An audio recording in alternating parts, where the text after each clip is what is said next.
Good morning, and thank you for being with us this morning. Can we give one more round of applause to Joy Shikaki, who's sitting right there, and friends of the waterfront? Let me just tell you,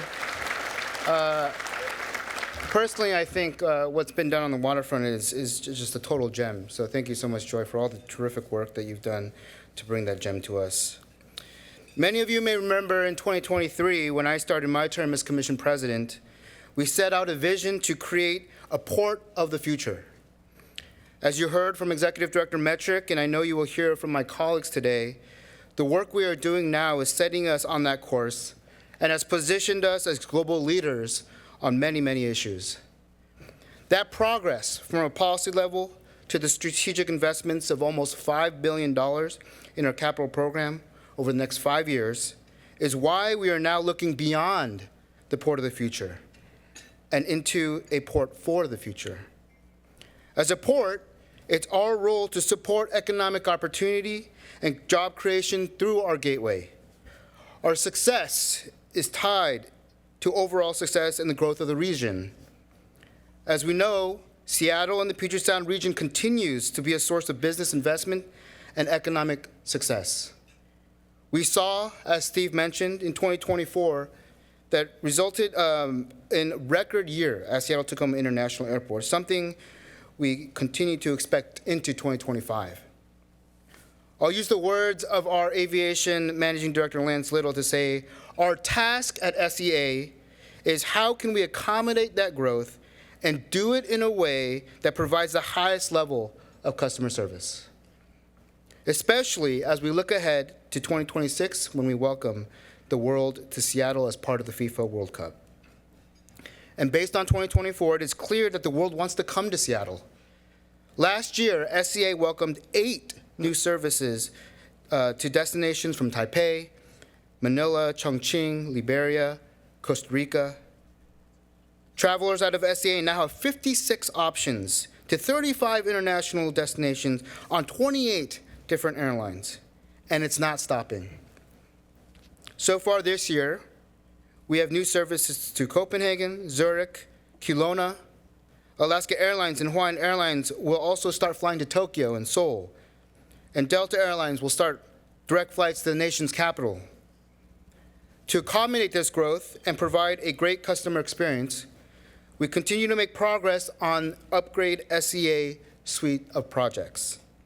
This includes the transformation of the North Main Terminal in partnership with Alaska Airlines, where you are finally seeing some daylight as construction walls came down late last year to reveal new high ceilings and upgraded technology to get you through the lobby and security faster. At the end of last year, SEA teams topped out construction on the Sea Concourse expansion, which adds 4 new levels to the Sea Concourse. Will feature 13 new dining and retail partners, a new lounge, airfield viewing spaces, and many, many other amenities. Next time you're at SEA, keep an eye out for the new structure as it stands out beautifully to show the future to come. Additional projects continue to make progress, like our roadway improvement projects to add additional lanes and dedicated routes on the Airport Expressway, updates to the underground train system, and also the creation of a new security checkpoint on the baggage level on the south side of the airport, which we all anticipate to be done in the first half of 25. I want to take a moment to give a shout out and thank our brothers and sisters in the building trades and in labor for working tirelessly day in and day out to make sure that these projects continue and finish on time. Yes. All of these projects that I just mentioned have an eye on completion prior to the World Cup, which will require continued coordination and a strategic visions, which I know that our SEA team has. Building a great airport experience is a key start to the journey for those who pass through SEA. For those of us who live here, it's a pride in the local businesses we see in our airport, the song from the Seattle-based performer in the Central Terminal, the curated local art around the airport. For those who are visiting, it's the first impression and the last impression of our region. These investments and demand for services at SEA shows that our region needs an airport that can not only serve Seattle, but the world. And on a personal note, as many of you know, my parents are immigrants to this country. And 35 years ago, my mom came to this country through Seattle-Tacoma International Airport.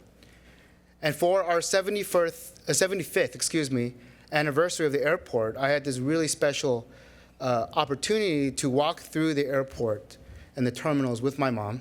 And our staff was able to get some footage of it. And if you want to watch the video, you can find it on our YouTube page. But it was just remarkable hearing her reminisce of what Seattle-Tacoma International Airport was like 35 years ago when she first entered the country. And it was truly amazing to see how much progress and how much work we can do in a single generation. And so the investments we are making today are setting us up for an airport built on a 5-star experience that welcomes the world to a port of and for the future. Thank you.